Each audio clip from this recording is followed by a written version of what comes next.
to see. And we are back. Welcome back to another episode of Future Watch, where we like to break down Web3 in a very simple manner. My name is Inal. Thank you for joining us today. I'm joined as well with Metabeast, as well as my co-host, D, one and only. Guys, how have you been? D, we'll start with you. I've been good, Inano. Early morning starts, getting the kid ready for school and doing all that back to school good stuff. And then caught virtual radio, a little bit of it in between. And then here we are again. So I'm actually really excited to talk with this individual as our guest because we've talked with him prior in spaces. But to have him on today and talk about his art and stuff, so that's going to be really exciting. What about you, Metabeast? How you doing today? I'm doing all right. Recovering from last Saturday. REFERRAL kind of killed me. Ugh. I went shopping for a bike. 15 minutes into it, it was my plan to have an adventure and ride it back home. 15 minutes into it, of course, the rear tire goes flat. Oh, what? And it, just finding a gas station with air was not enough. So I had to lug the fricker too far for me. Like a pedal bike or a motorbike? Just a regular bicycle, a fixie. Okay. And so I was beat the hell up by the time I got it home. So you didn't take it back and tell him, you sold me a lemon? Well, no, I met them somewhere, bought it. I didn't. They have a storage unit where they keep stuff they sell. I didn't message him. He didn't offer anything. I'm not going to mess with it. It was only $20 to replace it. So. Oh, okay. Well, but shoot, I wasn't very happy. Yeah, I can see that. It's like as soon as you get it, it's like, oh man. I know. It's like drag. Yeah. Then it's like. I was excited. I've not done this for a long time. I was excited to, find some places to stop along the way and have a nice, lovely Saturday, which didn't pan out, but I'll just have to do it another day and start from home. Well, you definitely have a memory. At least you have that right. So. Well, you're looking very spiffy, man. You're looking very good over there. Thank you. It's good to see you, Metabeast. Good to see you, Metabeast. But guys, we do have. I made it through the tsunami too. Thank you. Yeah, we had a lot of messages that day. I appreciate everybody, and it turned out to be a nothing burger. But at the time, we didn't really know. The whole state went crazy, Metabeast. Like outside my window, I just saw slammed cars coming up the hill. We live in the mountains, so we're actually safe. But a lot of people had to evacuate. Out here too, along the shoreline, but. Yeah. But good thing nobody got hurt or anything. Nothing too drastic. Yeah. Even though that's like the second time we had like a massive earthquake up there. So the Pacific Rim is definitely on fire. And we'll leave it at that. So, but yeah, all safe. If anything, we just had some high waves and surf. So, which is something normal here. This is it. What's that? On with the show. This is it. Okay, on with the show. This is it. All right. As the man says. So, guys, we have Thomas the Rambl3r in the studio waiting for us right now. And I'm so stoked that we get to talk to a Web3 artist. I think the last two artists that we've had on the show, not this one, Aloha Friday, was Pinky Hoot, who is also another artist in Web3 who came from the designer shoes industry, as well as our guy that is in the chat right now, Kid Arcade. I see you, Kid Arcade. So stoked that artists are over here wanting to learn and to check out another artist on the stage. Dee already said that we've known Thomas for quite some time from the Dave spaces and the Thon spaces and the DJ nights that I do miss. Dee, I really miss those old Thon days. One day I will jump back into a space. We'll be back. Thomas he definitely called me on that. I was like, you haven't been in a space in a while. I really haven't been in a space. I've been hiding here on YouTube, guys. So Your PFP has been in them. Who? The true PFP's been in them. Yeah. Well, we mainly put them in there basically so we can support, right, and all that. I know. But yeah, just say. But no, going up on stage. I haven't really come up on stage in a while and shoot the shit, right? So I know we're doing it in like the gifts and like all the private channels and stuff like that, though. But it's fun to be up. I haven't been on a Dave space in ages, so I gotta make my rounds one day. But Yes, guys, but it's been a minute. it's been a minute. And then maybe now that we've gotten stuff done here, we can start doing that. But let's get to the show. Without further ado, guys, we're gonna get Thomas right into the studio, and we will be right back.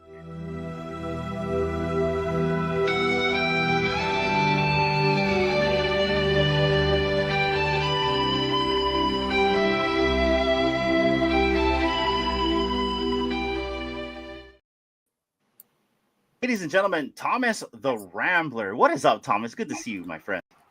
Oh, good. Happy to be here. Happy to be with some of my biggest supporters also when it comes down to my art journey. So shout out to D for that and Metabeast. They know why. D always reposting and retweeting and liking and commenting. I love it. And Metabeast, of course, being a huge collector of mine. So thanks you all for this. Awesome, man. Thank you so much for coming on and giving us your time. We were kind of saying in the beginning that we've interviewed a couple artists in the space, Kid Arcade as well as Peaky Hoot.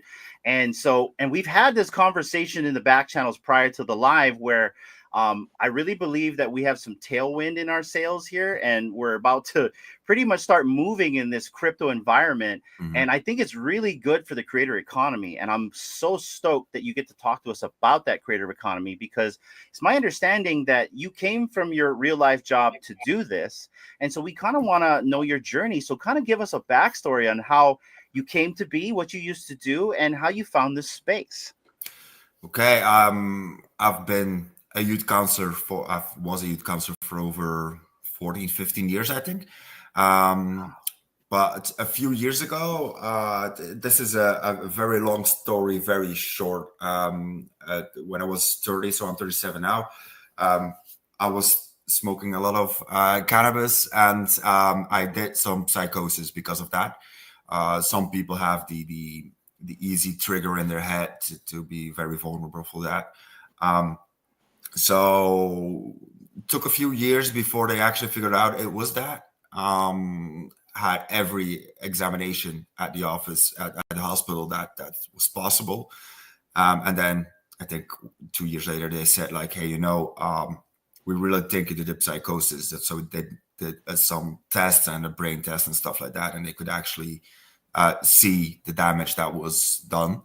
By that time, I evolved a full-blown panic and anxiety disorder.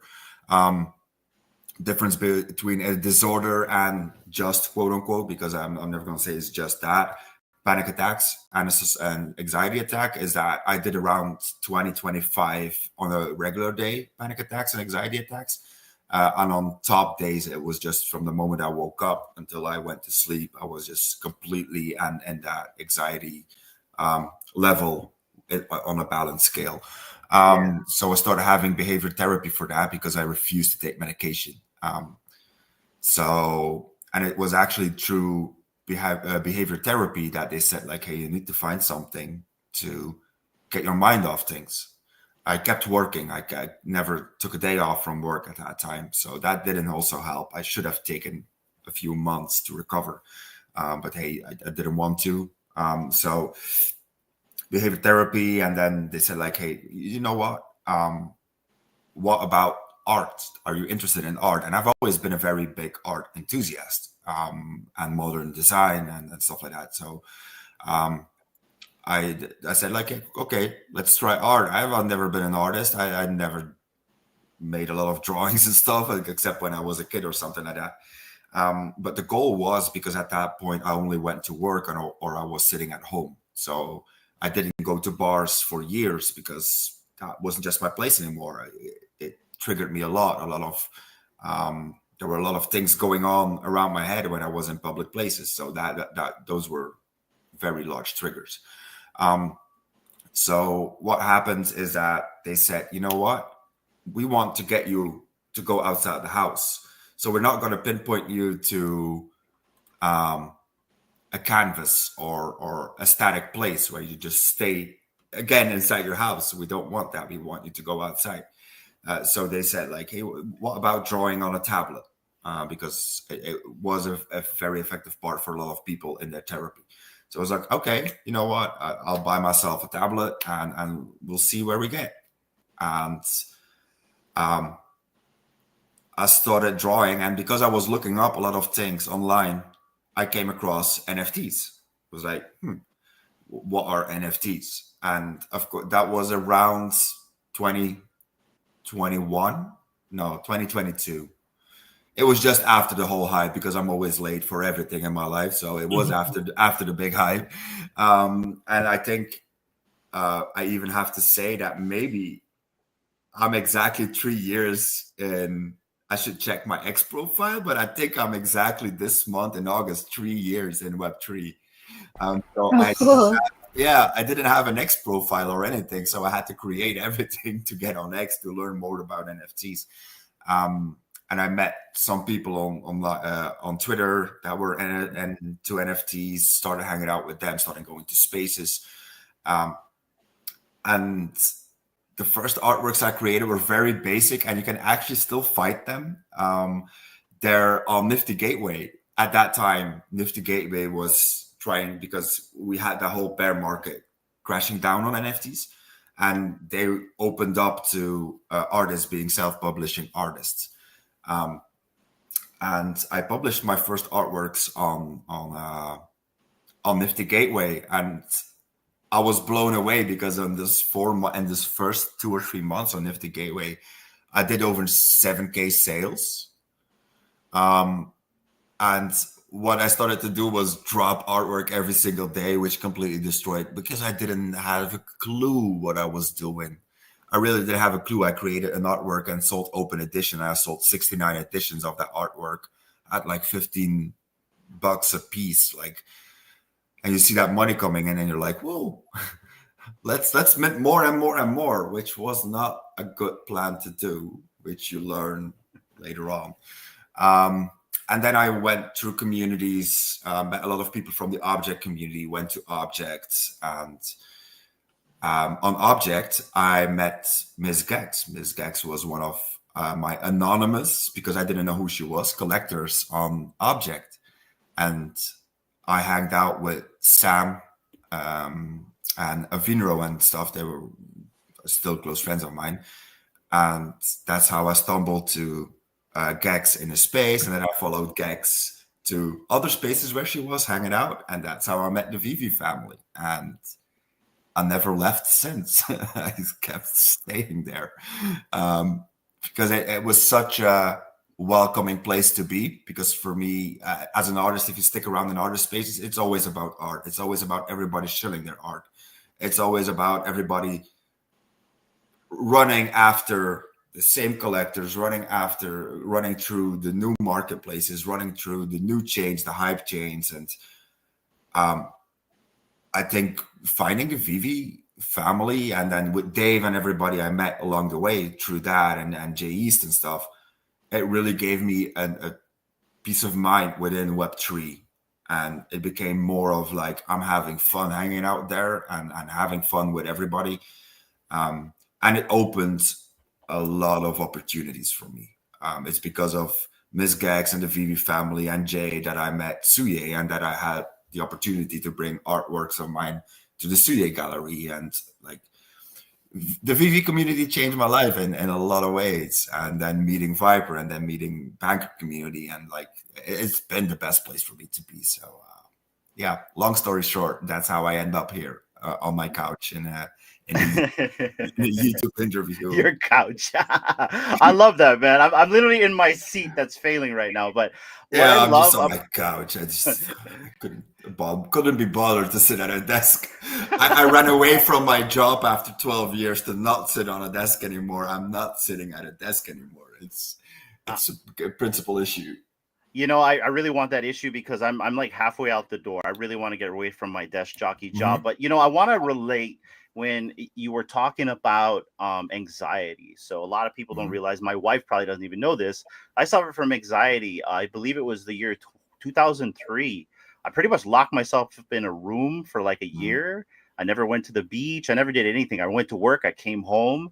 I couldn't really deal with people. A lot of things bothered me constantly. Even watching the news would kind of make me irritable. So, the reason why I became that way is I went through a bad breakup in '02. And then, after that breakup, it was just kind of like life just really sucked. So how I got out of it is I actually, I moved and I went to California and I kind of gypsied around for a bit. I slept on friends' couches and I just tried to find myself. But it wasn't until I think the end of 2003 to 2004, I actually found myself. Granted, this is way before I came into the Web3. I just kind of want to relate on the anxiety part because I know what that's like. And, kudos to you to overcome that, however you did that, right? To get to where you are right here. And it's a beautiful story, man, of how you came to where you are now. And it sounds like Miss Gex is the usher for a lot of people. I mean, I don't think we would have met Metabeast if it wasn't for Miss Gecko. So shout out to Miss Gex. But I wanted to relate on that, man. I know how you feel on that. And then also coming into this space, it reinvents yourself. D and I never thought we'd be in broadcasting until now. I'm a telephone man by trade, and D's a farmer. So, and we're up here talking with you guys. We've had our own NFT projects, and so we can relate in that sense. So it was a very beautiful story. I'm going to pass the baton to my co-host. I'm going to go with you first, Metabeast. Go ahead. Oh my gosh. Okay, so on the spot. Yeah. No, I was working on something else I wanted to do real quick here. Well, we can go to D and come back. Yeah, because I'm gonna disappear for a second, but I'll be right back. Well, He's got a surprise. Got you. All right, D, go ahead. No, I just want to say I really love this story, and I read a little bit about it online because you have a little bio, but it's always nice to hear like the full story from the person themselves. And even though like you were helping like the youth and stuff, like people still have their own like internal and personal challenges and battles that they have to do as well. So hearing your story and the way that you've overcome it and finding like a medium to get that, like to set your mind free, I guess, I don't know the word for it, but just to have a place to just kind of like let it go kind of thing is really, I'm trying to find the word that I want to say. It's on the tip of my tongue. But it's a beautiful thing that you found a medium to provide that for yourself. And just to see it on the timeline, when you started putting your artwork on the timeline, I'm like, oh, this is so cool. And at one time you had, what was it called? The Rambl3r with the pickle. Yeah. Right? Yeah. And I know Miss Rose calls you a certain name.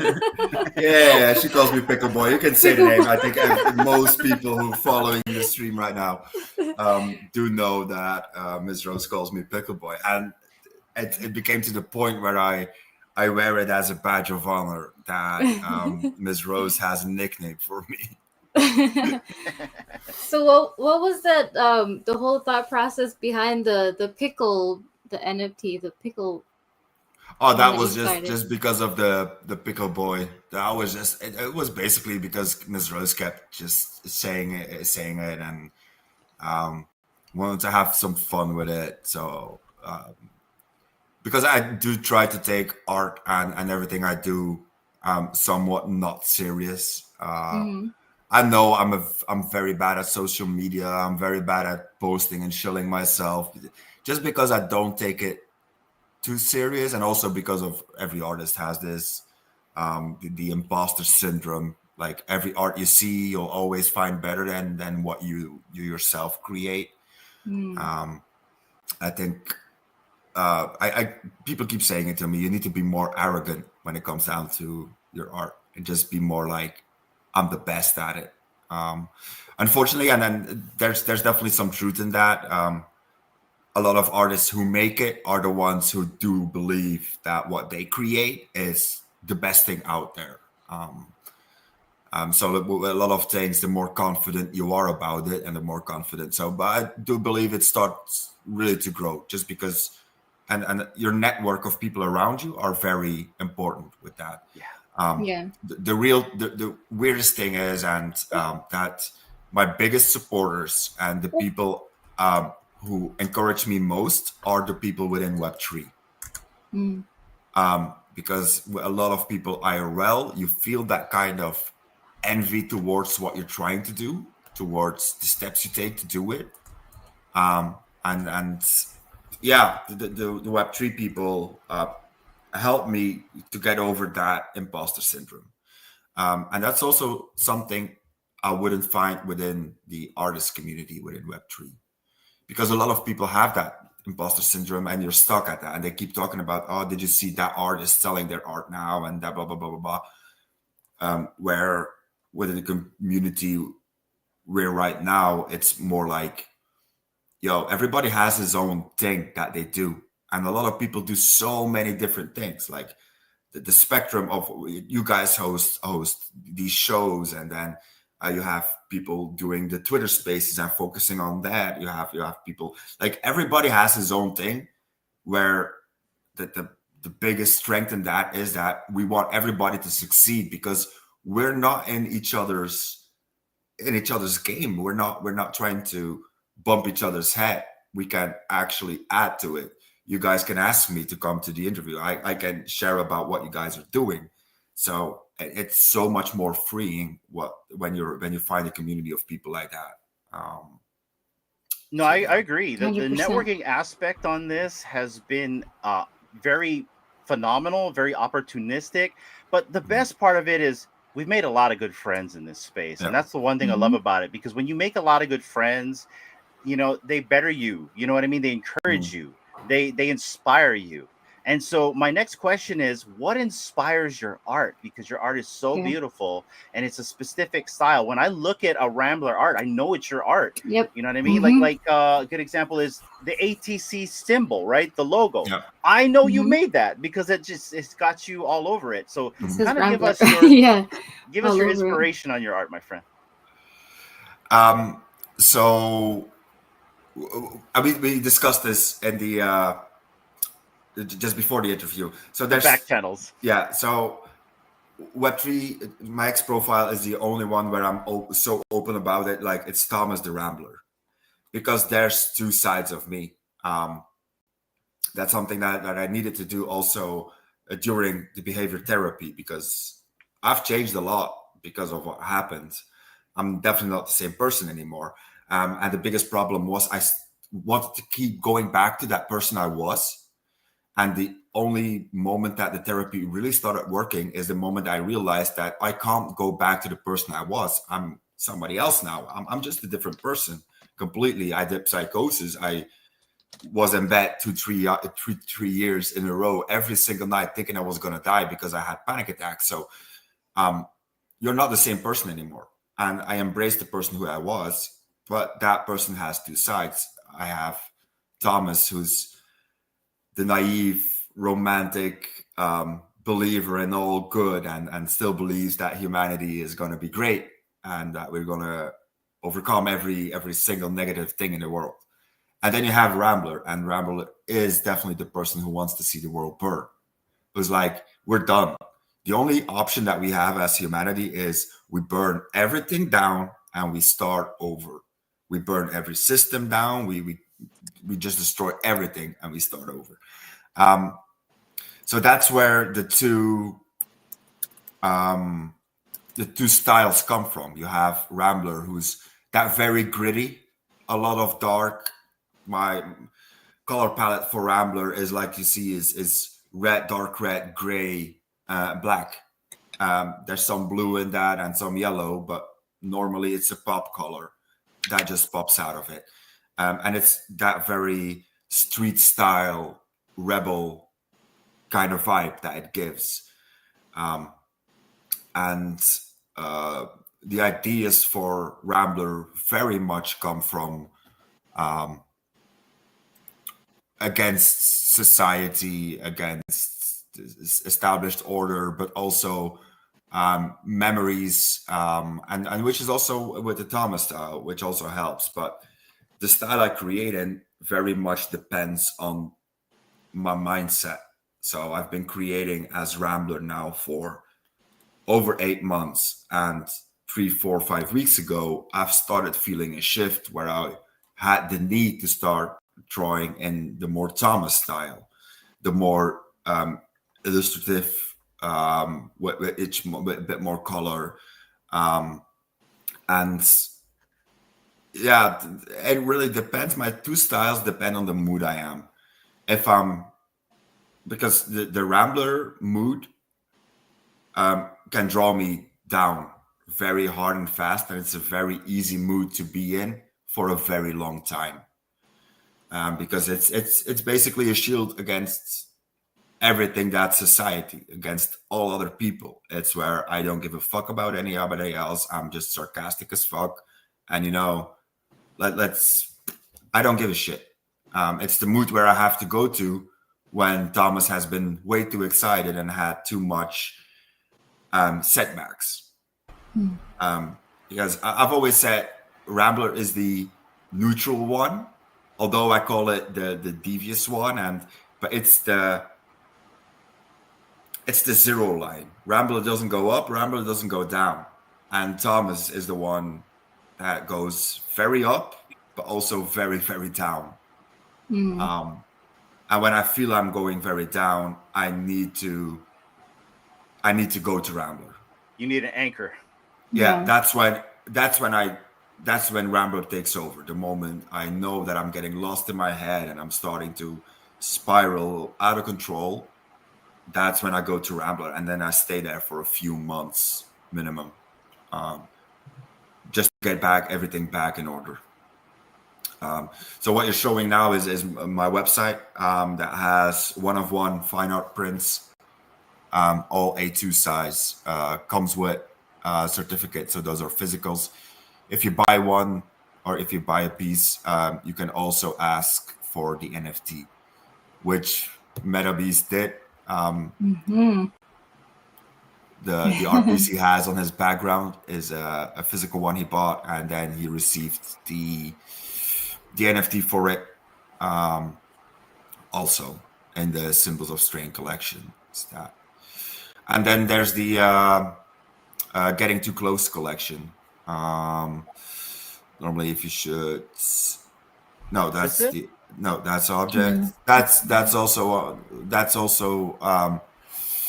Getting Too Close on object. A lot of them, but object has always been my more experimental platform where I just try things out and. I have it on my screen if you want. I got it right here. Okay. Sorry about that. All right, Getting Too Close. Yeah, but there's a Getting Too Close on OpenSea, and shoot. Yeah, this one is on Tedals, and then you have the one on Ethereum. Or maybe can you pull that one up? Yeah, let me share the link in the private chat. Okay, sorry about that, Rambler. I'm gonna have to share screen. All good. Right there. NFT artists have been all over the platform, so we didn't make it easy for collectors and other people. Yeah. Follow our artworks. All right, here we go. Got it. Let me copy that, and I'll get it on the screen in just a minute. No, I love your art, man. I love your art, and I love how it's like not a lot of colors, like you were saying. Because I just like how it's like straight to the point, but it also has like hidden meanings. Like it could mean something to you specifically, but if someone else looked at it, they may have a different perspective in what it means to them. And so I really like that style that you have. It's even this one, not the balloons. The ones that Cash was saying behind the curtain, that one is beautiful. But all these, oh man, I'm always saying like, oh, I like this one. Then I go to the next one, like, oh, I like this one. This one, Release. It's like letting go, right? Like So these are. So what you see here is definitely different from the one you see in the background of Metabeast, or that we saw previously on my website. These are also the pieces I least sell as NFTs. So these are mostly my IRL artworks. These are most commissioned artworks that I post on my Instagram, and basically I don't really have the time to put them as NFTs because they get picked up by people very fast as a physical. Great. So Yeah, it's great stuff. yeah, for me that's really great because the Rambler style, you really have to be into that. You really have to be into that more street style, more gritty on the sides, and it's not for everybody. Where the Thomas style is because of it's very a lot with illustrations, and it's aesthetically pleasing a bigger crowd of people. And I do think that the stories they tell are in a very different way of the Rambler art. And the ones on top, the faces, are actually the ones I'm currently in a bit right now, where they symbolize what people have in their minds or how people think they are perceived by everybody else, like one with his head in the clouds, and then the lady with the mirror and it's called the Forgotten, symbolizes that she really believes that she's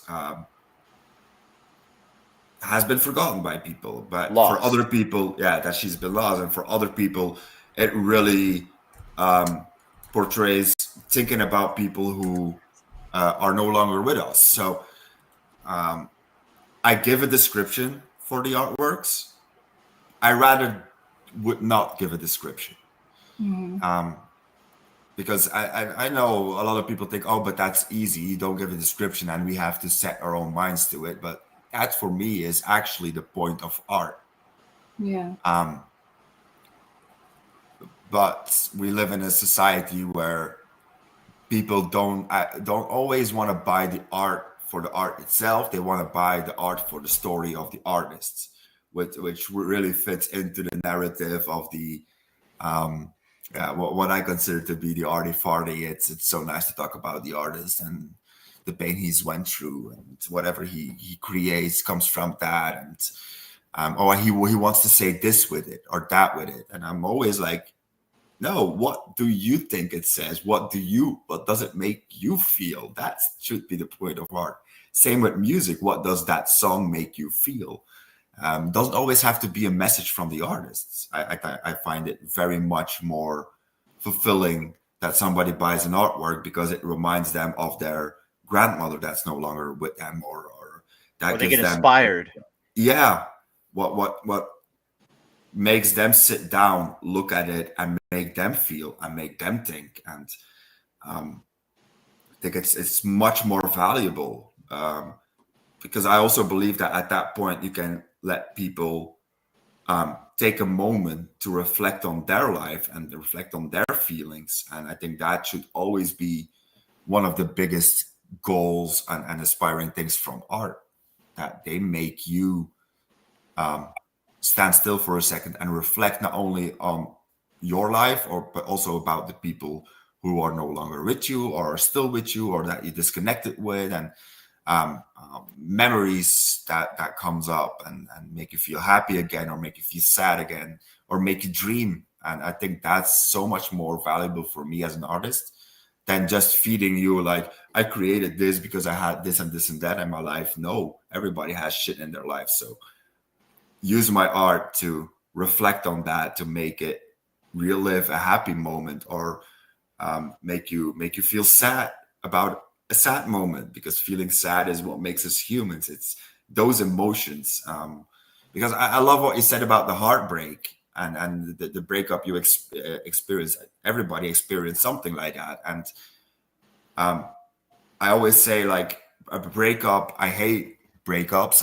Everybody hates it. It hurts. Worst. It hurts like hell. Yeah. It hurts like hell, but it also opens a door to fall in love again. And there's no greater feeling than fall in love again. And there's no worse feeling than experiencing loss. There's always been the saying that losing a close friendship, losing a relationship is actually and feels the same as losing a person who dies, because you stop the contact, that person is no longer in your life anymore. That you had such a love for somebody, and that person's gone. And that can either be by a relationship that's gone, or it can either be by death. And both are, as in emotional wise, as strong as and that's sometimes we forget. Like, if a good friend says like, oh, my relationship broke up, we very tend to say like, oh, but there's plenty of fish in the sea and everything's gonna be all right. And if they keep talking about it 4 or 5 weeks later, you're like, come on, dude, get the fuck over it.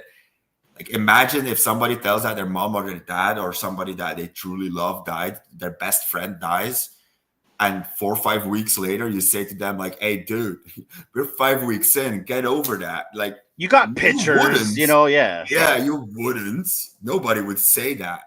It's if you have a relationship for 10 years and you break up and that person leaves and there's no contact anymore, and you're out of each other's lives, that's the same feeling. And sometimes that's worse because they're still there. You might see them, right? With somebody else. That's even the worst part. And I've seen that too. So all so I hope that my artwork can, I'm not saying that I want them for people to relive their hardest pain. No, I want them hopefully to reflect on it, on, wow, that hurt so much, and look at me now, I'm doing so much better, and oh, I can recognize myself in this artwork, because that's how I'm a bookworm. If you take it first, I'm a bookworm, and I get thoughts and ideas out of books, and like, knowledge is for me everything, and knowledge is the burning high point of my life. Like, come on, that's what I want. I can feed you a narrative, but I'd rather have people give narrative to my artworks. Rather have that. Beautiful, man. Beautiful. Oh, sorry. Just real quick before we pass it on to Metabeast, that reminds me of my father-in-law, who's a native Hawaiian carver and artist as well. And every year there's an annual hula festival that is held on the island, and a lot of people from all over the world come to see his art and buy his stuff, and they always want to know like, what's the story behind a certain piece, because he does have a story behind each piece that he's carved and taken time to create. But he also tells them kind of the same thing that you said, is what piece caught your eye first, that must have like a special meaning for you, a little bit different than what the story is on why he did it. So yeah, when you were saying that, I just kind of reminded me of my father-in-law, because art is a beautiful thing, and it means the same piece can mean different things to like all four of us that's on the panel. It can mean something else totally different from someone that's in the chats, but it's just beautiful. Art is a beautiful thing, and I'm really happy that you're able to come on and share your art with us as well, Thomas. Real quick, before we go to Metabeast, real quick, because I don't want this to get lost. New Tactics did have a question for you, Thomas. He says, question for the artist itself. Rambl3r has a very variety in style. It goes from abstract to psychedelic style, to Banksy stencil art. Is that in search from your own style, or the period in life you and where in? I love that question. So when it comes down to the Rambl3rs and stuff, those are very psychedelic. They are on object. They're within my object. And like I said, object for me is a testing ground. I wanted to try something like the Rambl3rs, and I started doing it. But after 5 or 6 pieces, I came to the conclusion for myself that it's not me. Love the style. I also love to learn new ways of drawing, and love the style, love doing it. And a lot of people love them. But for me, it was like, this is not 100% what I'm aiming at for myself. So work on object is somewhat an experiment and also testing ground. There's a lot of other artists. Most people who sell on object are other artists. Most people who collect on object are other artists.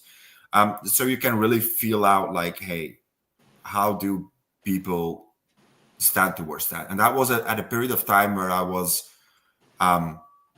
very much struggling in, do I want to be myself as an artist and create my styles no matter what?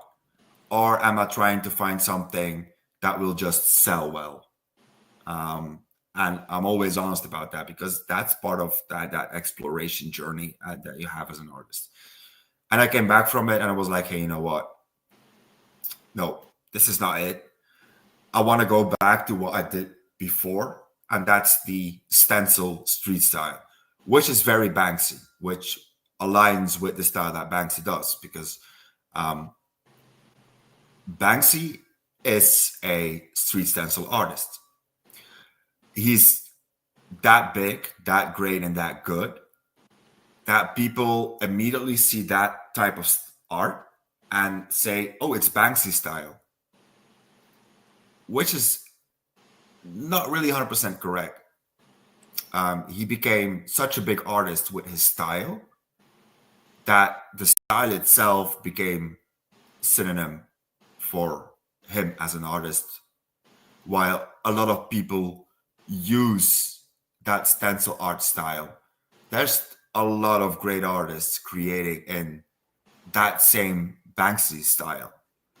But you have that with a lot of artists, that how big they get in a certain style, the style gets immediately like, oh, that's their art, even though it's a style separately. But within stencil art, the moment you think of stencil art, everybody thinks of Banksy. And Banksy is a lot of playing with negative spaces and stuff like that. So that's where it really gets similar. And 100%, I got about 6 or 7 books about Banksy. He's my favorite artist of all time. He's the biggest inspiration that I had as a young adolescent when it comes down to art and being that rebellious. And I do sometimes slip too much in his narrative of creating art against authority and making political statements and and then the Thomas style, because that's also has still those influences of that street style, but it's very much different because of the color play, how the things are drawing. It's much less gritty. So yeah, I love those questions because sometimes those questions like that really get into that things that I don't really always think about. And a lot keeps being experimental and searching for myself, searching. So the question itself already contains like all the subcategories of the answer I could give. It's still developing my style too. It's really still developing my style too. Because I don't know, I love to try new things too. I think it's very necessary for myself. And I was thinking of a sentence, but I got lost in my head. I'm sorry for that. Well, I hope you're ready for mine then. Go for What's up, Metabeast? Well, I want to start. I'm going to go ahead and start with my piece. Yes. What inspired you to create that piece, or what, as the artist, what is that a piece about to you? And I will be happy to share you so far what it is to me. Okay. Oh, I love this. Nice. All right. Okay. This I do love. For me, it had one side was that at that time when I created the piece, I was already very much thinking about quitting my job. I really had the feeling that time is running out on focusing completely on your art and taking the moment. I do feel that in Web3, I've had a few opportunities that I passed on or passed by, or too late realized that were great opportunities to get in. And also being 37, single, no kids. When it comes down to my personal life, at that moment, I really do start having the feeling like, time is running out. And I don't know when exactly I don't remember when exactly you bought the piece. Do you remember? I thought it was when you right when you put it out. You mentioned it.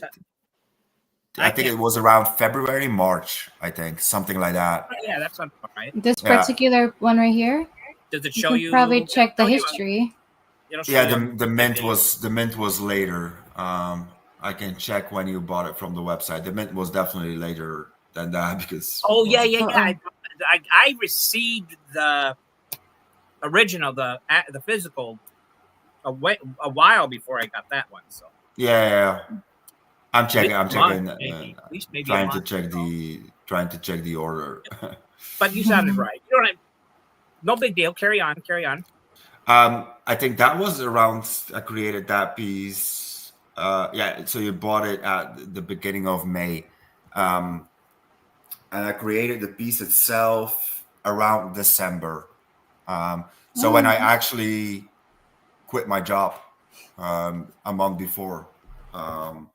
So yeah, it was at that moment really a feeling of my time's running out at work. I need to stop doing work. I need to focus on art because I'm missing opportunities in art. I'm missing opportunities in life.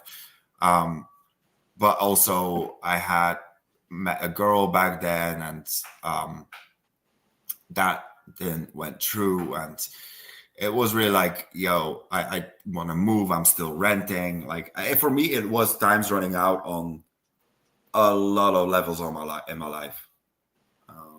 I still do have the feeling a bit. So by the title, that's kind of what I had gathered. Now, for me, the title does nothing because the first thing I see, of course, the hourglass represents time. So time, we have a short amount of time.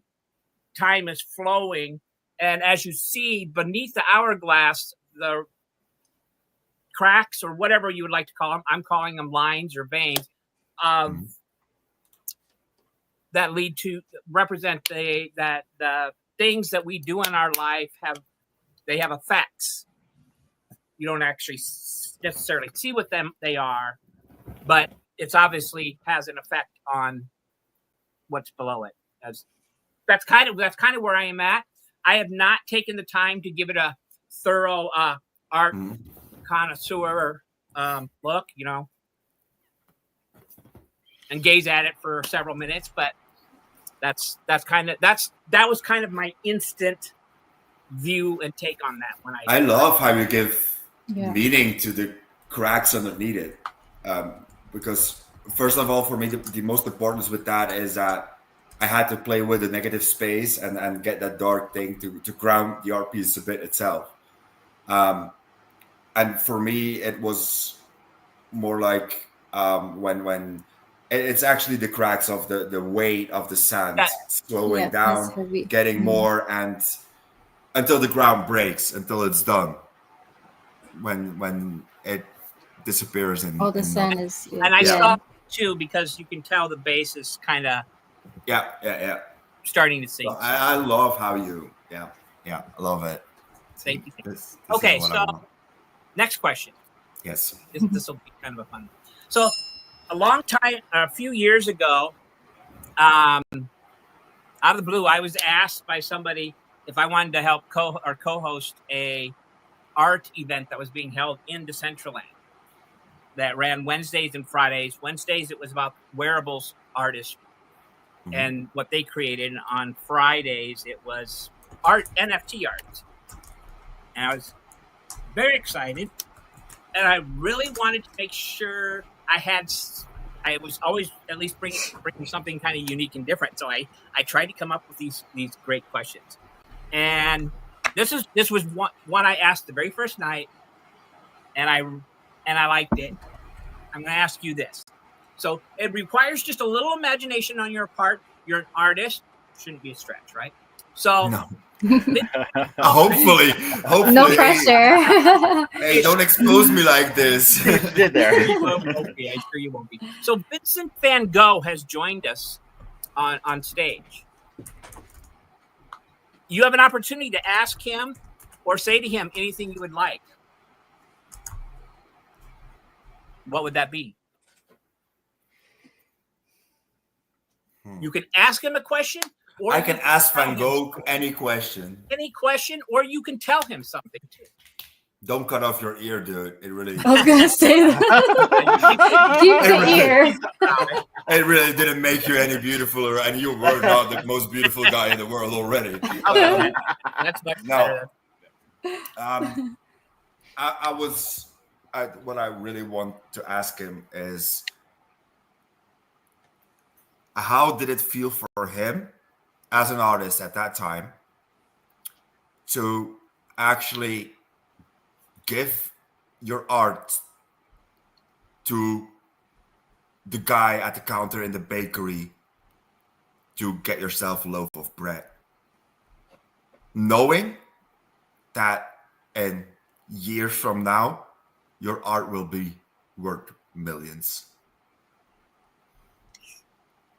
That would be a genuine question that I would love to hear what he has to say as the artist of those pieces who are now sold for millions.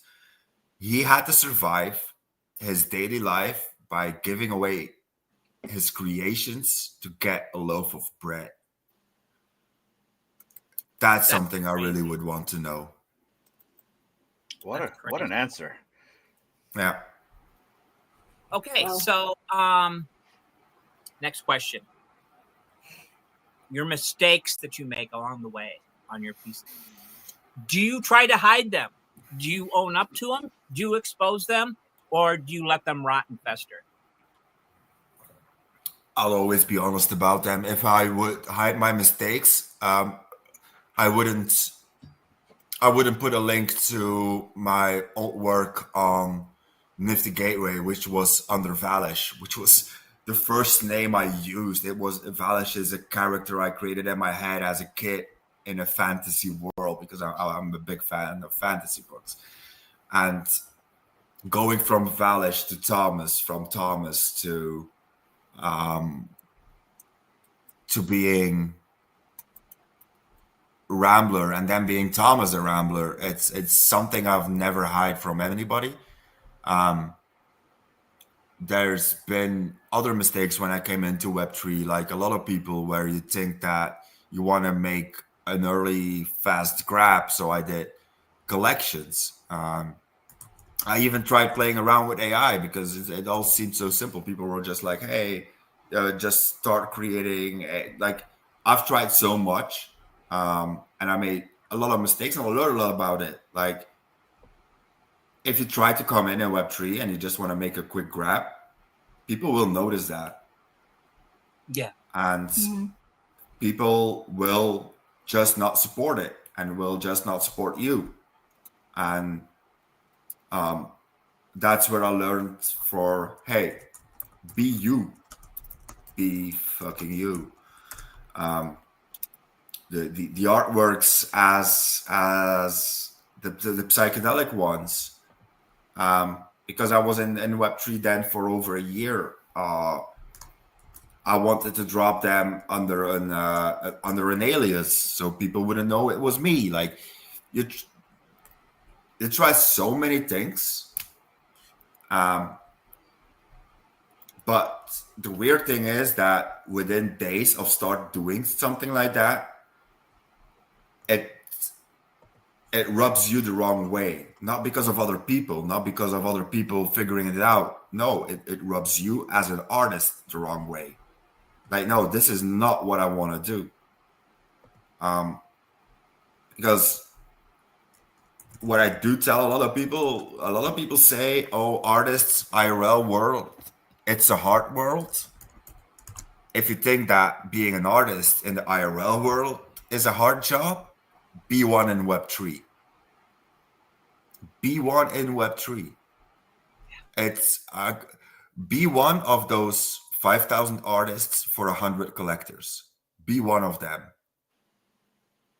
It's a terrible place to be as an artist. If you don't just want to make money, you're gonna be very disappointed very, very fast in Web3, because it's the diligent community. It's you work with a currency that fluctuates, that is so volatile every single day. It's nothing compared to IRL artists. It's nothing to compare to IRL sales. And I can be, now after 3 years, I can be 100% honest about that. If you're an artist, and I'm sorry for a lot of people if I rub them the wrong way by saying this, time spent in combination with what you take out of Web3 doesn't add up as it does IRL. IRL, I don't have to put a 10% of the effort to get my art sold, as I have to do in Web3. So if you just come for the money grab, that's the biggest lesson I learned. If you just come for money, no. Some people will succeed. Most, like 99.99% of them, will disappear within the month. Web3 is a very time investment place. I think everybody here on this stage knows that. You have to be there. The space evolves so fast. If you're not there every second along the way, you'll miss out on a lot of things. And I always try to be honest about all the mistakes I made in Web3, because if we, as the first generation, are not honest about the mistakes we make, how can we expect people to grow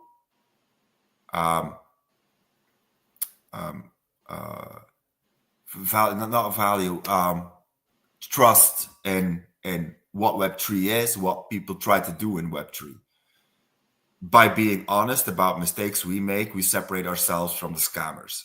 We are honest about what we do.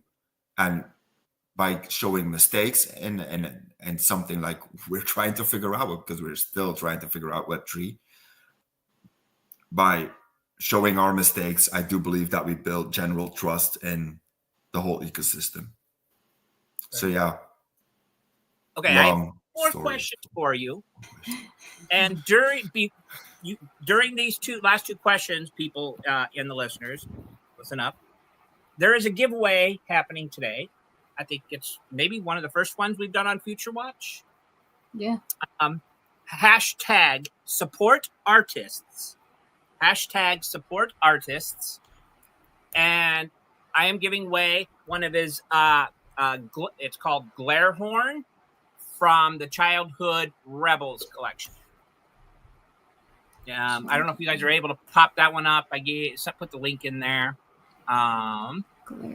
in the private chat, but that. Oh, the purple one. Yep. We're gonna give away Glare Horn from the Childhood Rebels. Okay. I think I have two of them now, so I'm happy to do that. Hashtag support artists, and we'll do the drawing after my last two questions. So, what's something about your work you have never said out loud or admitted to? It could be good, positive, or negative, or just whatever. There he is. Sorry. That's okay. Something about my work that I never said out loud. That you think you not even said it out loud to yourself, really. Ooh. If you can't think of anything, that's fine. Oh, I can think of a lot of things. That's the problem. All right. I just don't know if I want to say them out loud. If you don't have to. If there's a reason you've not done it, I made you think about it some more, though. So there's something I've definitely said out loud, but that gets brushed off a lot by the other people within the community. And that's, I'm a very damaged person.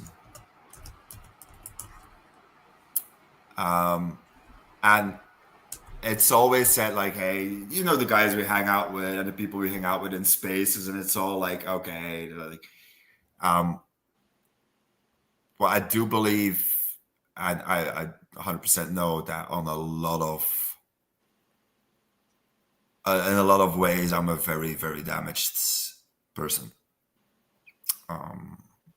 Yeah, and especially if you look at the Thomas collection, for people who know me, it comes very, very, very clear to them. There's a very big sense of loneliness in the getting too close collection. Yeah. Okay. And although staying, because I do date a lot, I do have a lot of female friends and stuff, and I'm always having a good time, but letting them getting too close, it has never been really worked out. I always, in moments, I decide to stay single and I don't want a relationship. It's because I've always do believe that I don't want to put this mind on somebody else. Because being honest, you don't know which side of me you're going to get in the morning. And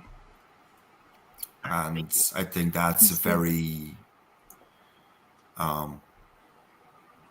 I had relationships get broken up because of that, and I do get them, and I've never taken them any accountability on, like, no.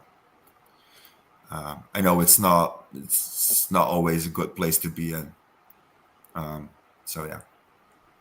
All right. And my last question then is, what is the one question you wish more people would ask? And generally, or that you've never even been asked, that you think people should ask you about your art, or you, or your process, or any of it. Where can I buy it? Where can I? That's a great question. Yeah. And for the Can I just give you money each month, Thomas, so you can live and pay art? That would be a great question. Set up a recurring payment. No, I'm joking. It's a question. I'll change it a little bit if that's okay for you. It's a question that gets asked a lot, but has lost all meaning. And it's, how are you? Every time you go into spaces, how are you doing? Oh, good. Because everybody says, I'm good, because you know that there's no room or there's no follow-up to say, no, I'm doing fucking terrible right now, and I need y'all to talk to me and to get my head clear. So, yeah. And that's not only in spaces, that's IRL, everywhere you go. There's no room in this today's society that's very individualistic focused. Everybody asks, how are you doing? But 99.9% of the people don't want to hear you saying that's not right. Good. They just want to hear you say good and just move on to the next topic. Yeah. Every once in a while, I can't. There's times I will get asked that, and I said, you know what? You don't want to know, because I'm not going to tell you I'm good. And of course, nobody ever wants to hear that. Nobody ever wants follow-ups either. If it isn't good, I agree with you. I want to hear it. I'm not joking. I mean, we want to hear it. So I be honest. Yeah, I met someone that did that. Answers if they're going to ask that question legitimately and anymore. So yeah, it's a question I've not been a fan of myself for a long time, just because Sorry. No, it's throughout my work as a youth counselor too. It's especially because I had my youngsters during COVID and stuff like that, and you can just feel that, especially with young people, because a lot of them are very nonverbal communicators. The older you get, the more you learn to hide it. Yeah. Except maybe if you're somebody like me who really doesn't give a shit and who always looks very sad. But like they always said, "I'm doing good," and I was like, "Dude, how the fuck can you do good? You're 16 years old. You're locked inside your house. You can't go out. You can't see your friends. You can't go to parties. How the fuck can you be doing good? You're not doing good. At least tell me how you're doing." And it's partially good, but there's also a big side on I'm missing out on this, I'm missing out on that. Like I'm 16 years old, I should be doing this and this and this, and I'm not doing it, and I'm getting scared of going. Or what if I'm gonna be scared of being in big groups of people again? They had so many questions, and yeah, and that's where I also get. I love youngsters because in some sort of way they're very open and honest, and they're the ones who are going to say like, "You don't want to know how I'm doing. You're just asking it to be polite. You don't give a fuck." Yeah. Because these are kids coming from very social, vulnerable situations. Like they have mom and dad. They come home at a year of 12, 13 years old. They go inside their house after school, and mom is knocking out of heroin, and dad's drunk, passed out on the couch at 4 a.m. at 4 p.m. in the afternoon. Like these kids have never learned that somebody would give a shit about them. So they're just gonna say to you, like, "Hey, don't pretend you're gonna give a shit about me, because you're not gonna give a shit about me." Although that you're probably at that point in their life the only one person that actually gives a shit. Not just because it's your job, because you can't be a social youth worker just because it gives you money at the end of the month. Like, trust me on You gotta that. care. You're not going to do that shit for 14 years if you don't care about people, because you don't make that much money with it either. You don't make enough money to just fake your care. Like you really have to care, otherwise you just find another job for yourself. So yeah, because I think it's the easiest transition from going to social youth worker to going to artist. Both don't make you money, so you stay poor. So it's just poor in a different way. Now it's, for me, that's 100% the honest truth question that I don't get why people keep asking it. Just don't ask it anymore if you really don't care. Like, don't give a shit. I want to add to that. Can I add to that? Because I actually had a coworker that he called me on that question, Metabeast. I'm glad you brought this up. So, and I worked with him. You remember the Bass Mandy? I worked with him, I think, for like a year and a half, and he would come to work miserable, and I would ask the question, "How you doing?" "You don't want to fucking ask me that question. You already know." I was like, "No, I genuinely want to know how you're doing," because he needed to decompress in order for me to work with him. Because if he had that attitude at the job site, we would have got nothing done. And so here in Hawaii, it takes about an hour to get somewhere. So I had him spill his beans to me. "Oh, my wife is doing this. Oh, she spent all the money. I'm broke." All that stuff. I would take it all in. So I generally do like to ask that question. And so I found that funny. It was a very relatable thing right there. So thank you for bringing that up, Metabeast.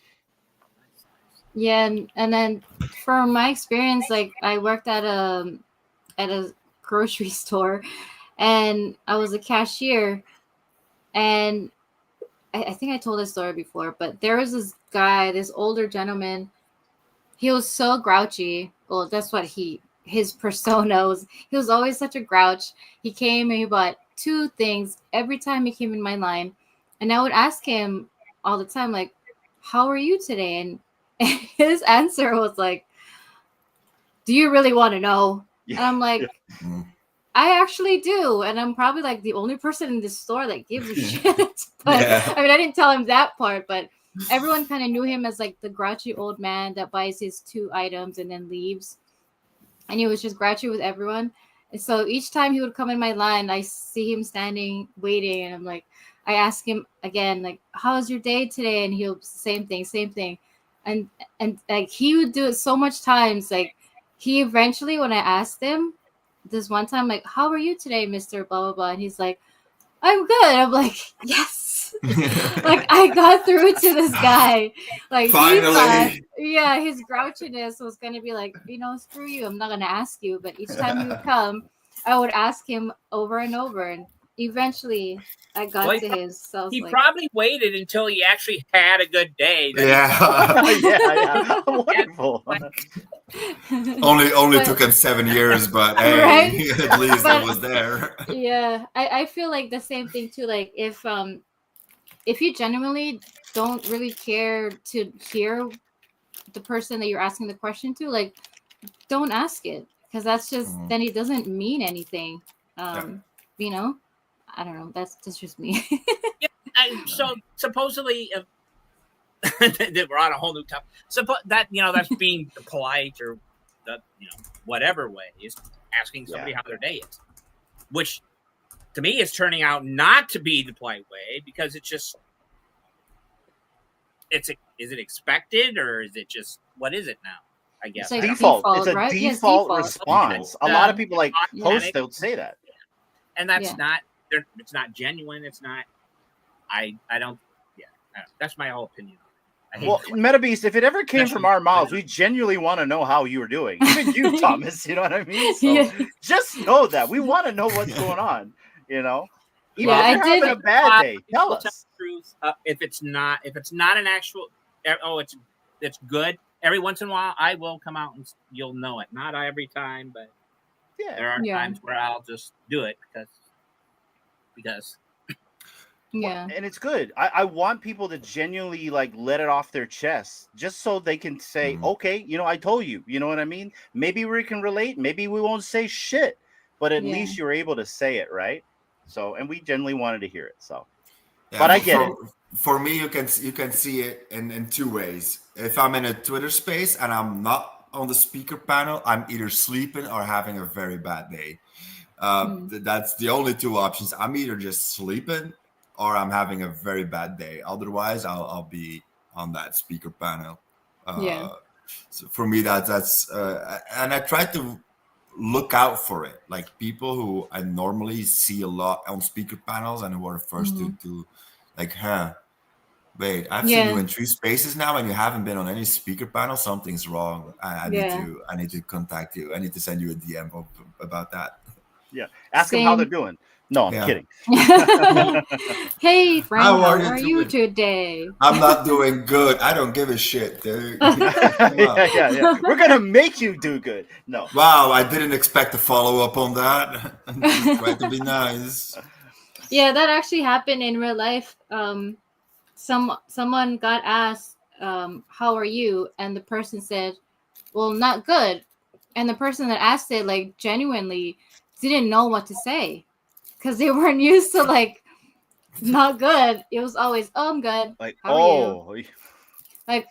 Wait, what's the manual? When they say no, I'm not having a good day. What should I say? I was like, oh my god. Have a better day. They were just there, pat him on the back. I'm like, oh my gosh, this is really happening.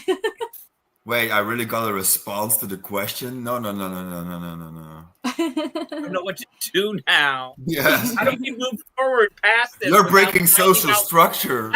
The only answer to this is yes, I'm doing yes, good. I'm good. Yeah. Oh man. Oh, I'm sorry. Let me change my answer. It's a great day. It's a great day. Let's carry on. Yeah. Happy. Right? Is your day great now too? Is that am I great? I made it great just for you. Metabeast, the way you say things sometimes is freaking hilarious. Don't ask Metabeast how he's doing. We got it. His sarcasm comes out, but I love it. So I got a question here from Dilo. He writes, I've been reading Getting Too Close for the past 5 minutes, wondering if it was supposed to be too or a great way to make people like me read it over and over again. Shout out to Dilo. That's an answer for me, and it's gonna be a forever question for you. Stay low. No, it's definitely a play. It's a play. Ah. It's first of all, English is not my primary language to get that out of the way. But it's definitely getting close, too close to the other person, or getting too close for myself. So there's a Happy I love accidents. that. And I'm having technical difficulties. My chair keeps malfunctioning. You gotta pump it up, Come on. Get some duct tapes. Get some of that banker and buy a new chair, dude. If I ever sell it, Don't be, Right. don't be If I ever fucking sell stingy. Don't be stingy on this. Anyways, I'll take that one if you get a new one. Right. guys, go ahead, Metabeast. I was gonna say one more last call for hashtag support artists to get in There you go. the giveaway. I There's don't know, 5 people. anything else for Rambler or want to run a commercial, whatever, before we actually do it. But back to you. Okay, sounds good. Rambler, this has been a phenomenal discussion, and no, that is not a rehearsed response, even though it sounds like it. No, this has been great. And the one thing we like to do is to shine a light on specific artists doing things in this space. So I kind of want to give you the mic and kind of let us know what's going on with you, what's the latest project, and the floor is yours. Okay, so if you go to my link tree, my X bio for people who listen on X, you can definitely see a different. So you have the Getting Too Close, which is the Thomas style. Those are digitals. So the primary buyer gets a printed version of the purchased artwork in an A2 size. This is really a decent size. It's the same size as Metabeast has for his artwork. So they come at a fixed price. Those prices are lower than the prices I ask for the IRL for my IRL one-of-one print, because here the value is the NFT. The print you get is a added addition to the NFT you buy. If you buy the physical, you also get an NFT, but you'll get a certificate of authentication with the physical. The physical is printed. The physicals are printed on high-graded quality paper, a museum quality paper, about 300 grams per square meter, 100% cotton paper. So if you buy a physical first and you get the NFT with it, the physical and the certification that comes with that is higher valued. I sell my physical one-of-ones at that size now for about 600, 650 in a Thomas style. In the Rambl3r style, they're just on my website. For the Thomas style, you have to reach out in DMs. I list and delist because those get sold really fast. So there's no point in putting them on a website or minting them because they get sold very fast. That's awesome. Yeah. That's the certificate. Sweet. Nice. Yeah. Then you have the Symbol of Strange, which is the Rambl3r art. Those are exclusive one-of-one NFTs. There's no physical from it. You can see price is lower because you don't get a physical of it. Selling price for one-of-ones Rambl3r physical prints are about $550, $600 on my website. If you buy a physical, you will always have the opportunity to get an NFT for it in that collection. And then we have Childhood Rebels. Yes. And that for me is a very fun collection to do. The meaning behind it is a variation on the Childhood Rebels that we had, the childhood images, the Pokemons, the superheroes. There's about, I think, 23 minted right now, created. They all have 5 editions. They're exclusively NFT. I do sell a one-of-one print from them, but you have to reach out in DMs for that. They're also a fixed price, but I don't really talk about those as physicals because, you know, trademark and stuff, it doesn't feel 100% right for me. So they're really on a commission one-of-one if you want to print from it. Because I don't want to put them on a website or anything like that because I don't want to get hassled. And but they're reinterpretations of childhood rebels. Yeah. And then that collection is not on my Linktree yet, on the pinned posts, pinned tweet. Yes. Oh, pinned. Is this it?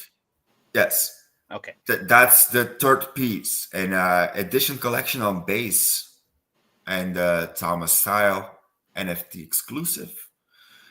There's going to be 33 acts. So we're at act 3 now. The mint closes tonight. Yes, or Tuesday at tonight. I'll keep it open a little bit longer because I'm not going to bed yet. But tonight, and the price now is 6,969 bankers. So it's only in banker. This artwork, act 4 is going to be in ETH again, and it's always around 0.003 ETH. So about $5-6, depending on ETH price, of course. Act 1 has been minted 5 times. Act 2 has been minted 4 times. This one has been minted 6 times already. There's always a max cap of 33 editions. I know I'm not getting at 33 editions for a piece, but it's just because I want to cap them anyway. You never know that the collection at some point pops off. And it's going to be a collection of 33 artworks on base chain. 33 acts. Awesome. 33 of each. Nice. Yeah. 33 acts, 33 of each. I just love 33 for some reason. I was creating the collection and collection description and stuff, and I was like, hey, you know what? 33 sounds cool with 33 acts and 33 editions always available for each drop. And I do love base. I try to keep more and more. I probably gonna do some editions again on objects, but probably not in the near future. I really want to focus all my work on Ethereum layer 1 for the one-of-one artworks, because mainnet chain, and then base chain for editions. That's the whole thought idea about it. Cool. Yeah, I'm focusing on ETH and base. Also with the whole banker thing and stuff like that. Like for me, ETH has been the primary chain for art, and I do keep having the feeling that it's still it needs to be the primary chain of art. Although that BTC has great stuff and then Stacks has great stuff, and don't get me wrong on that, they all have their pros and cons as a chain. But for me, ETH seems the most common one to adapt the general public also to it, since it's being the top two. Definitely easier than BTC. Yeah. And also BTC for me as an artist is completely not viable to mint on, because it costs now what ETH costs back in the day to mint an artwork on it. Also, because everything I draw on iPad, and my digital canvas is about 10,000 px at 9,000 px, and then you get a 2 or 3 megabyte file depending on how much color I put in, so it can vary to 12, 13 megabytes too. If you want to mint on BTC and keep it somewhat affordable for yourself, you have to take it to 500 kilobytes, and then I don't know. I don't create art at 1500 px. Come on, I'm an artist. I want my art's printable at A0, so about no. It's quality. I do quality. No, that's good. Quality over quantity. That's awesome. I think we have So- about 7 people in your giveaway, Metabeast. Go. Mhm. So One lucky out of Alright. 7. So guys, Good Metabeast once chances. again is going to be giving away one of these glare horns, and this looks awesome, by the way. I was almost Yeah. tempted Thank to you. enter myself, but you know what? I think what we need to do is just support the artist, D, because Yes. we got a bunch of banker. Banker. So I hear we should Yes. definitely pick some of these up. So looking at that, but look at this as well, guys. I'm going to get the giveaway tool ready, and I'm going to hand the show off to D. Yeah, this has been such a great conversation, and I'm so happy that we're able to have you on today, Thomas. We went from the Thon story time spaces to here, and you're able to share your work. So I've really enjoyed the conversations, and just want to see if you had any like words of advice regarding art, life, anything in general that you want to share with the audience, with the people listening in. When it comes down to other artists who are listening in, keep doing, just keep creating. At some point, I do believe if you keep being there and keep showing up, and people can see your evolution and see that you're dedicated to this, there's gonna be a point where it's gonna start going better, and that includes me too. It needs to at some point needs to start getting better, and it's gonna be starting getting better. There's a guy, because I love to give him as an example lately. 8 Project, somebody is an artist I've been following for so long in Web3. Created a collection that he dropped on OpenSea. He's an abstractionist, and he did the 151 first Pokemons, Gen 1 in abstraction. And that collection popped off. The dude had so many artwork available, and he sold out that collection. I think the floor price on the Gen 1s now is 2 ETH. Like, he's been contacted by Sotheby's to create an auction, an NFT auction with them, like, just because he's been consistent, he's been showing up, he's been here, and at some point, you'll find your breakthrough in Web3. I do believe that, 100%. And when it comes down to life, no advice. I should be the last person to give advice about life. That's what she said, Chombo. Metabeast coming in with these side slides. Awesome. S-Bucks. Thanks, Thomas, Metabeast, and the rest of us as well. Let's go. You're welcome. Let's go. Oh, I love the PFP from S-Bucks. Yeah. All right. Yeah. How about we run this giveaway, Metabeast? Yeah, thank you, Metabeast. All right, All right, you guys. ready? Yep. Good luck, everybody, All right, good for the glare horn. And shout out to Metabeast for donating the giveaway for you guys tonight, as well as the artist being here who created it. Hey, perfect. New tactic. No Hey. Let's tactics. go. Congratulations. Oh, nice. He You can loves. DM me on XSpace or D. If you go through D, I'll get it to her and get it to you. However you wish to do it. Yes. Yeah, we'll work it out in the back Oh, channels. nice. No tactic. He's a Congrats. huge fan of art. That is awesome. You know what, Metabeast, if you have his ETH address, feel free to DM it to me. I'll send him something. Ooh, shout out to you, New Oh, Tactic. snap. Let's go. Right on, no He's tactics. super stoked, guys. Look at Congrats. that. For the great question that he asked, that I really appreciate. I got one of the acts that I got 2 editions from, that I extra minted, and yeah, just send me the ETH address, Meta, and I'll send one this Gotcha. week. All Nice. right, that's awesome. Oh, This has that's- been a fantastic live stream, getting to know you a lot better there, Thomas. And I really appreciate you for coming on. Any final words of wisdom to the audience? Buy my art. That's the biggest wisdom. It's the best it's the best investment I can give to anybody. Agreed. It already doubled in price from a year ago. So if you keep sleeping on it, don't be mad later on the journey. And I got his link tree in the chats, guys. If you want to go take a look at all of his arts and his collections, go and click that link. It's right here. And yeah, that's all I have right here. I appreciate you coming on. D, anything else? Thanks for having me. No, no, seeing you and talking with you again. Sorry, D, go ahead. No, you're fine. Yeah, no, same. very much. Thanks for having me. I'm just sorry, D. No, it's okay. Oh, it's okay. This is normal here. It's okay. It's okay. I'm always so bad at goodbyes. I'm sorry.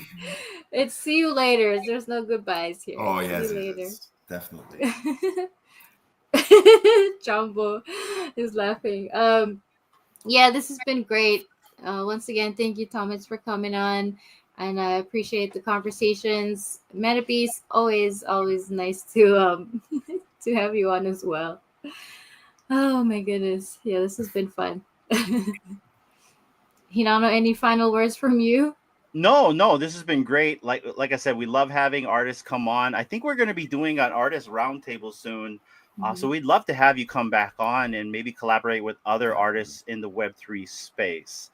I know Kid Arcade was in there, and there's a few others that we want to kind of like gather together. So we'd love to have you come back on. And also, we have an open door policy. You ever just want to come on because there's a topic we're talking about, or if you want to promote something, feel free to reach out. Yeah. Thank you. And where are we gonna go to? Where are we gonna go to? What? A little over an hour and a half. I just got it. Was finally able to get it downloaded. I haven't had a chance to test it. I do have backup as well, but no worries. Let's catch it next week or something. Metabeast, it's just good to have you here, man. Yeah. To us, Virtual Destinations is you, man. So like, you know, it's just good to have you and share the conversation with Thomas, and it's also good to have you both here. So fun and getting to meet some cool ass people in the spaces. Yes. Heck yeah. Love the questions, Metabeast. I loved your questions. Thank you. He came in prepared. I got something to think about. More than us. I was not prepared. I really when I went to change my background, I was able to think a little bit, and it should have come to me a lot quicker because, like I said, I was a co-host on the space, asking artists questions already, so which got me excited to ask that type of a question again because I thought it was a really good one. And yes, great questions, Metabeast. Starry Night. Starry Night. What's his face? Starry Night. That's You talking about the artist? We're all the artist. Van Gogh, right? Is that Van Gogh too? Yeah. Mm-hmm. Okay. Yes. For some reason, I was thinking it was a different artist. I had asked them, but no. I asked one other person about if Sylvia Plath was here right now, what would you like to say to her? And the answer to that was, to me, really, really, really good. It wasn't what I expected. For those that don't know who Sylvia Plath is, she was a poet, very, very, very depressed poet. I think she ended her life. He said he would like to invite her to Decentraland, and I mean, just who knows what kind of impact that might have had on her to be able to socialize with people in a whole different way. Might have been good, might not have, but I found it very interesting and a pretty cool section. So yeah. Starry Night is Van Gogh. So that must have been who I asked. That's the thing with a lot of because Van Gogh is known for a very specific style he created, but he created a lot of different styles. It's the same with Picasso and stuff like they took years to study a style, get it done, and then just moved on because they were like, I need to, do something else. So that there's a lot of artists, and most of the biggest ones have done variety of styles. Have tried so many different things. And if there's somebody that really loves color fields and color palettes, my go-to is Rothko. I just love the contrast, or whatever you call it. How it's limited color, but there's one that stands out so bright. Yeah, Rothko has been my go-to to learn and study color palettes, and the especially when it comes down to making one color very striking towards the others. One of my favorite artists. Very nice. I've already gone on your Instagram, and there's one of your art that like I noticed right away, and it was like in the middle of all your scrolling up and down, and I love it. I'll let you know what it is after. Okay. Very cool. Well, she definitely has access to all the crypto here, so she doesn't need my approval. So I don't need your opinion, nor your opinion on this. I got your password. What else? Click it, D. Click it. If you go on OpenSea and you click all, you can buy all. Right? You can buy all. Where the baker go, D? I'll even make them special in all A4 sizes, so you can create a whole wall with them. Don't worry. I got you, girl. I got you. It's dangerous, guys, Hinata. This has been a very awesome stream. Thank you so much for joining us today. If you're watching live right now or on the replay, there's 175 eyeballs watching us right now. Shout out to Rambl3r for coming on, and I really hope that we were able to at least get people to see who you are, at least people that have never seen you before. And it was really nice to get to know you and to know your story. So appreciate you for coming on, my friend. D, close out the show.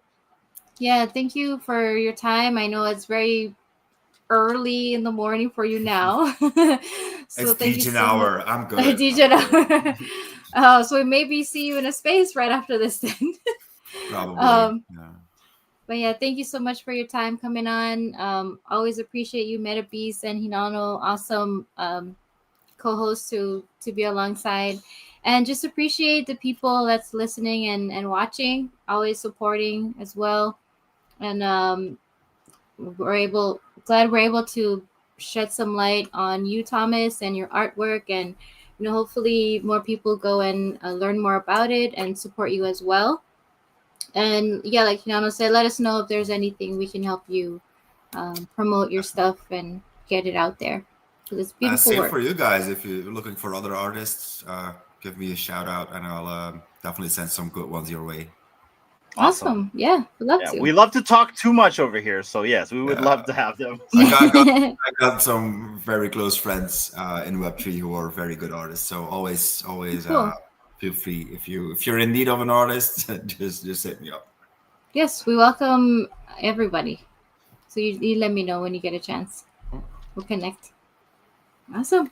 Thank you, everybody, for being here and catching the show. Until the next time. Aloha. We'll see everybody. Bye.